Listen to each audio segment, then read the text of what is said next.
Hello everyone, hope you're fine. So in mathematics, we have considering this topic called circle theorems or properties of a circle. Okay, so probably this is a circle. When we get this into our minds, circle theorem, and I think this is what comes in our minds, the circle. So probably what is a circle, if we are to put it that way? Well, ladies and gentlemen, a circle is not maybe what you're thinking, it's a round thing, but we define a circle as a set of points. These are points, set of points that are equidistant from a fixed point. So all the points are equal, that is equidistant. We are from discussing, learning, construction there. So that is a circle. Now, a circle has got properties that must be understood in order for you to answer any question given on this. Remember, this is very important. It's not an optional topic that this year to come. It was there last year. It won't come this year. It's not an option. It's a must. It comes in paper 1 as well as in paper 2. I'm sure you are aware of that. Okay, and if it comes in paper 2, it's there in the section A, not section B where you're supposed to pick. This one is a must. It is very, very simple in understanding, as long as you understand the properties. Well, before we go into details of the properties of this, there is need, first of all, to understand the properties of a triangle. Okay, because what will be forming basically inside here, there will be triangles. So if you don't know the triangles, that will be very, very hard actually to understand this topic. Well, I'm not going to go in details of the triangle. I've sent that video to guide you what I meant. Together with, that is under the Pythagoras theorem. Okay, so understand that topic perfectly well so that we can proceed with this. Well, under the circle properties, we are dealing first of all with the angles. Okay? Angles. The circle, total sum of angles in any given circle is 360 degrees. Point number 1.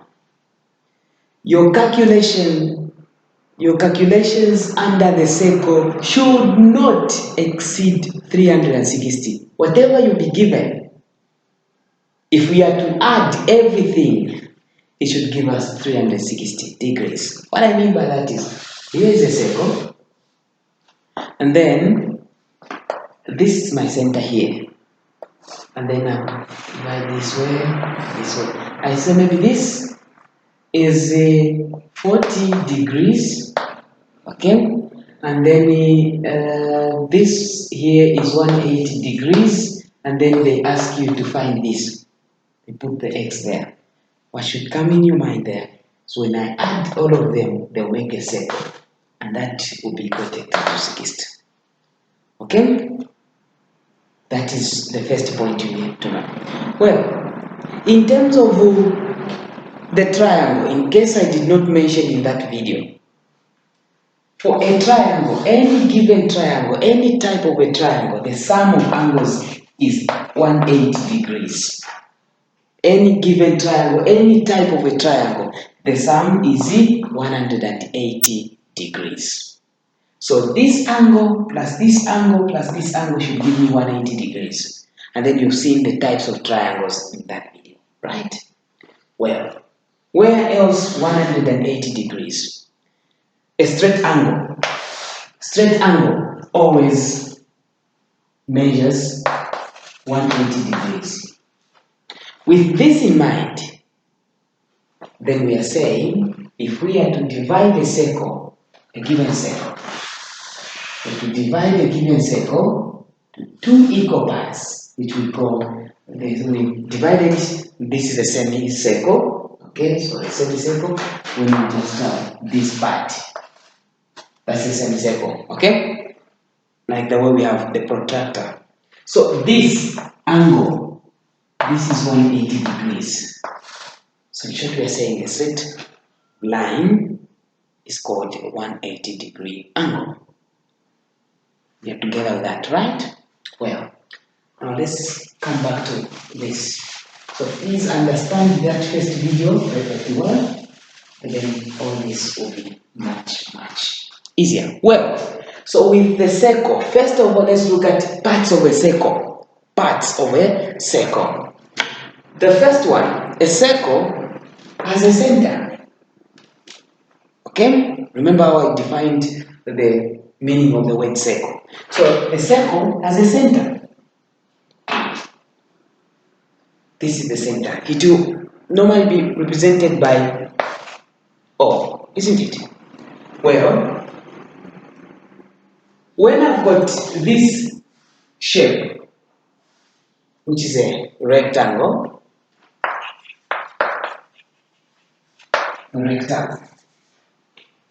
if I say from this end A, B, C, D, if we say from A to B is 10 centimeters, AC is 5 centimeters. When for instance, we ask to calculate for this weight, for perimeter, we say it's summation of sides, right?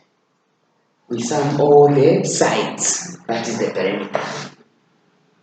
So we say, since this is 10, this will also be 10 centimeters, this will also be 5 centimeters, then we can add everything. And that will give us 10 plus 10, 20, plus this 30, okay? So that our perimeter there will be 30. We come to this. A circle has got a perimeter as well. We can find the perimeter of the circle. So now the thing is, the perimeter for the circle, we call it circumference.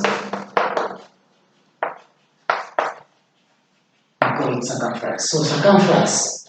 So these are some of the terms which we'll be using, and the same terms will be used for the preparation of exam. Okay? Under this. So circumference, when they say circumference, they are looking at it, the perimeter of the circle, the entire circle. That is the circumference. So this is what we call the circumference. We are together with that term? Well. Center here, then let me try to draw a line from the center, touching the what? The circumference. I've started using this way now.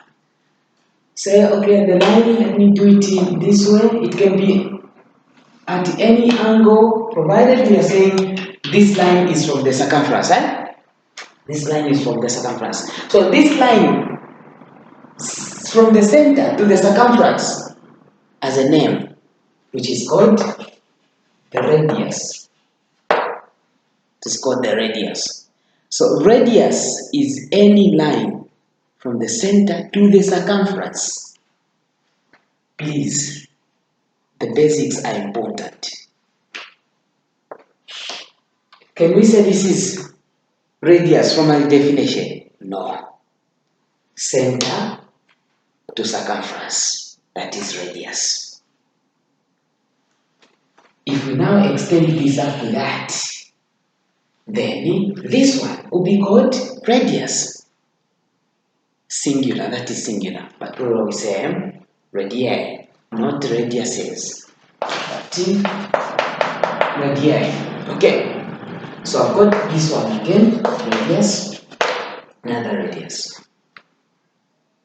The region between two radii is what is called sector. That is sector. Did you see a question? The one I solved for 2019, grade 12, paper 1? There was a sector there, isn't it? So this is called the sector. There. So now, in this case now, we've got two sectors. There's this one, the smaller one, and the big one, right? So this smaller one, we call it the minor sector. Then this one is major sector. We move on from there. We want to extend this same radius so that it goes up to the other end of the circumference. So this is the radius here. After that, now I want to extend the same. After that. So for the first one, I also have the second one here. They formed a straight line, making a 180 degree and dividing the circle into two equal parts. Now, what is the name given to this entire line? That is what we call the diameter. Write it here. The diameter. So the diameter is from one end of the circumference to the other end of the circumference, and it should always pass through the what? The center. That is the diameter. There is a relationship, as you can see, which is there between the radius and the diameter. If I had to say the radius of the circle is 7 centimeters, what would be its diameter? So 2 radii makes a diameter, and that will be 14 centimeters. Take note of that relationship always. So if the radius is 3 centimeters, what will be the diameter? 6 centimeters, right? If the diameter is 3 centimeters, what will be the radius? 1.5, right? Good. So that is the relationship there. We move on. The next item. We now have another part. This time around is another line which is not passing through the center, but it's from one end of the circumference to the other end of the circumference. What is this line called? That line, ladies and gentlemen, is what is called the chord. It's not a chord. And that's why it's chord. So this is the chord. These terms, please, I want you to understand them because these are the ones that will be used throughout the topic. So this is the chord. There is a region now which has been formed between this chord and the arc, this arc here. So this region here. Just like the way we have the sector is formed from the 2 radii, so the region or the area formed from the chord, that is what we call segment. So this is segment here.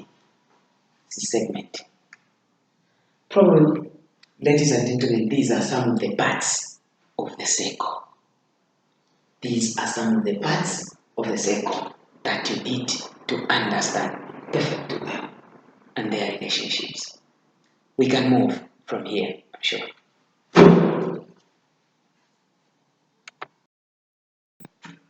So now, let's discuss the properties or the theorems of these circles.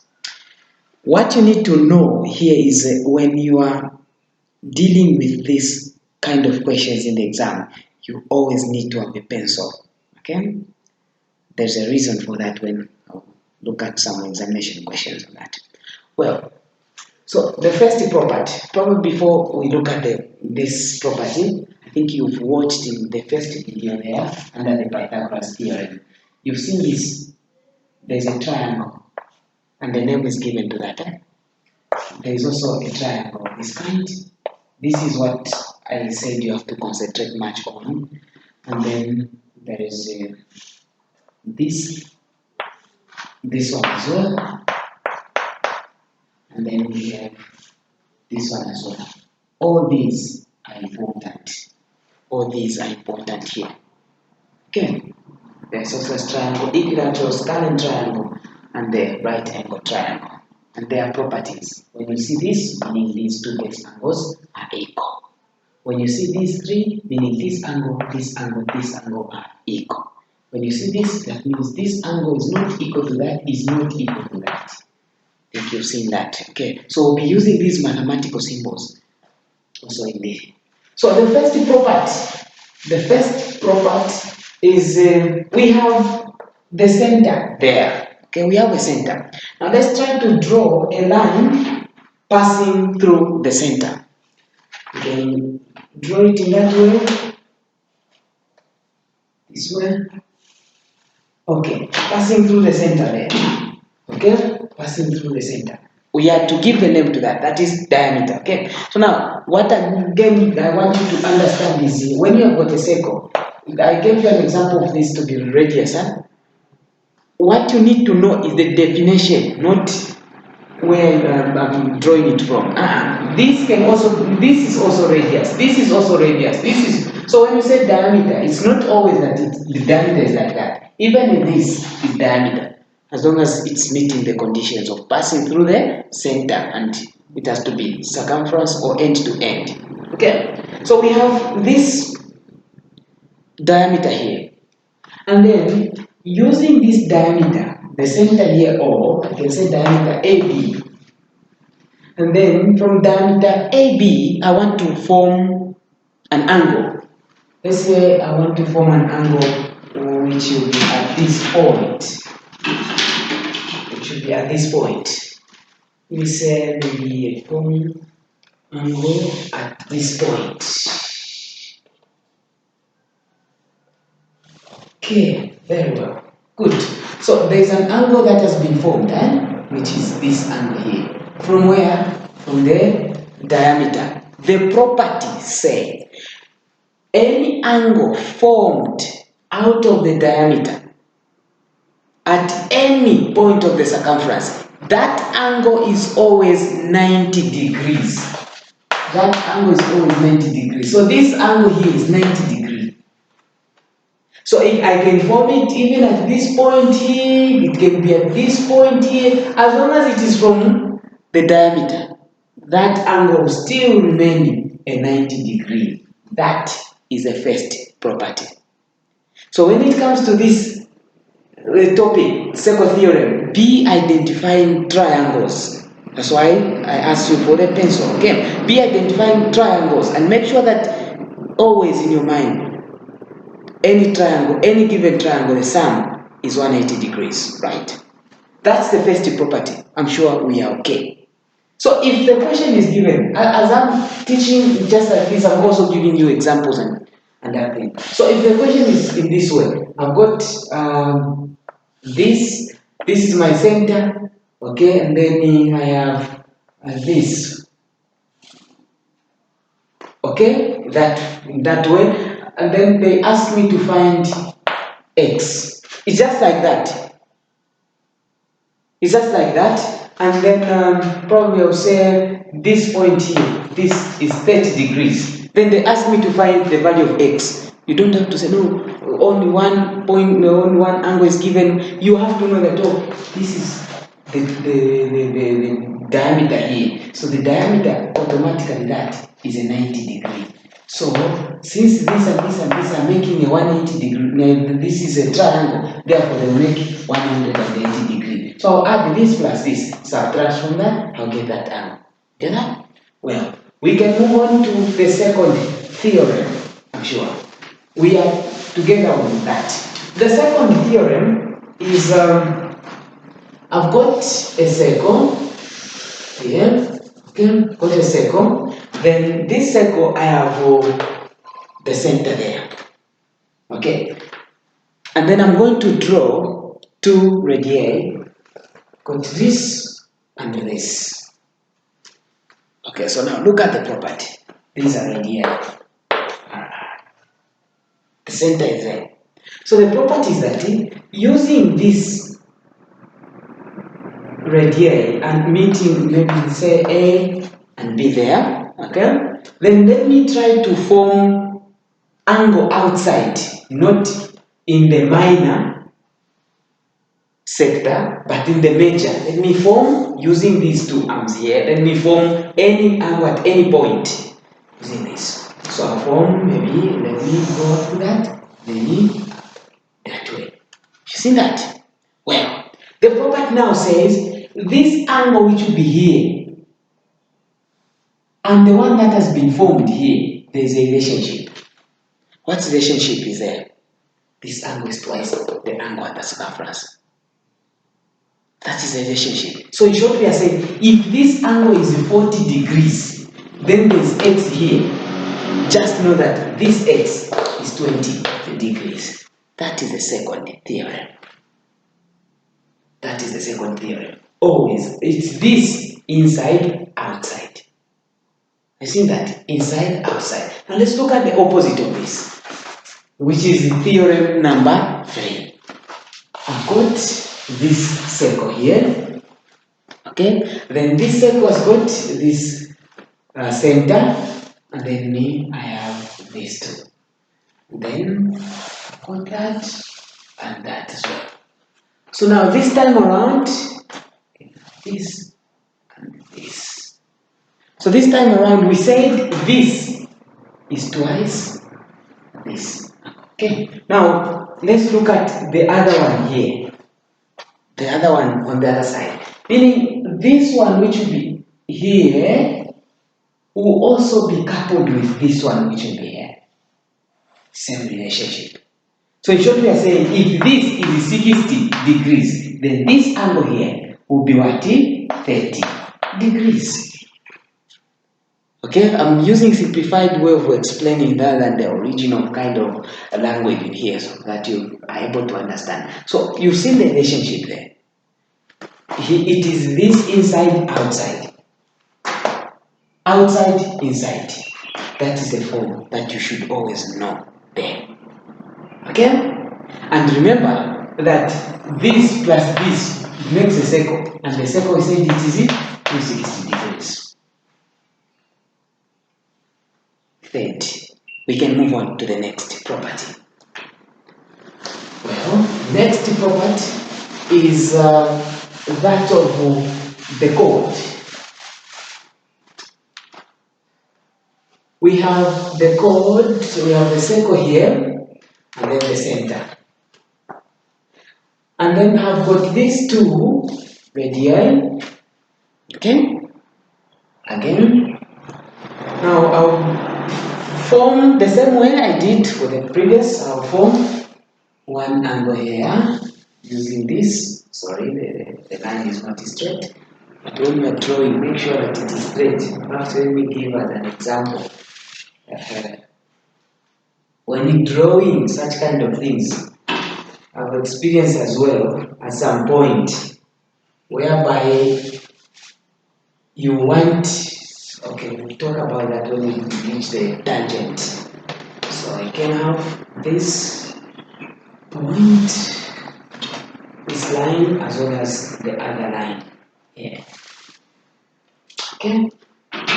So using this code AB, so I can join the code. Using this code AB, I've formed this angle. Angles from the same code, ladies and gentlemen, are equal. From the same code AB here, I can form another angle here. I can form another angle here. I can form another angle, just like that. So I can form another angle here. I can form another angle here. I can form another angle. You see that? So this angle, this angle, this angle, they'll all be the same. Angles formed from the same chord are equal. So I can have, maybe this is 20 degrees, that means this will also be 20 degrees. If they ask me to find x here, I'll look at where is this angle coming from. I'll follow the lines that is from this chord. This chord has produced how many angles? It has produced this, it has produced this, it has produced this, it has produced. So meaning all of them will be 20, 20. That is another theorem. That is another property. Very important. So if you'll be able to identify this, remember those questions are just 1 mark, 2 marks.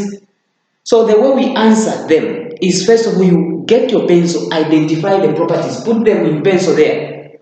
Don't focus on the questions. No. We don't answer questions under this in that way. First put the properties there. What you can see, put them there. Then you see that angle ABC, this one. It will just be giving you answers, just like that. Okay, we can move from there. We look at another property. This property is in this form. Okay, got a center there. Now, this I'm going to form a four-sided shape inside the triangle. I'll form four-sided shape inside the triangle. The four-sided shape inside the circle is what we call cyclic. Get my pronunciation there. Cyclic. I'm sure something like that. Cyclic quadrilateral, meaning it is within circle, four sides. Okay, four sides or four-sided shape inside the circle. That is a cyclic quadrilateral. So it can also be in that way. It's not always that it will be this way. The property is about the four-sided shape inside the circle. So it can also be in that way. It can be that way. Provided it is in 4. Now what property are we trying to drive here? The properties opposite angles are always supplementary.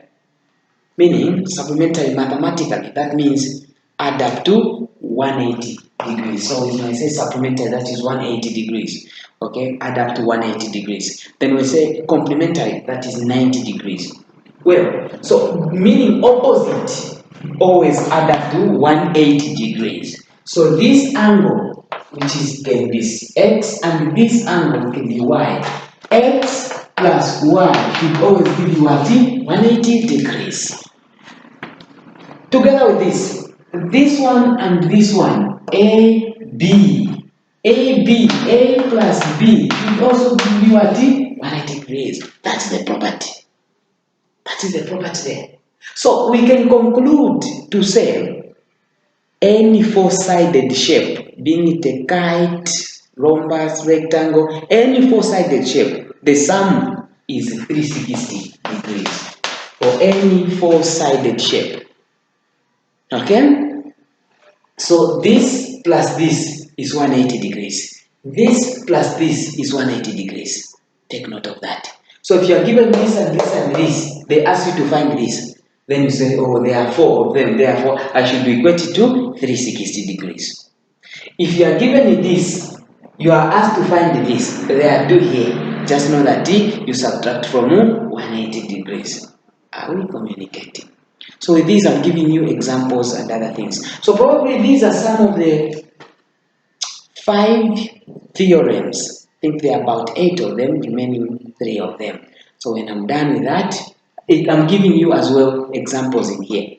So up to this, I'll be able to give you exercise, question, past paper question based on this.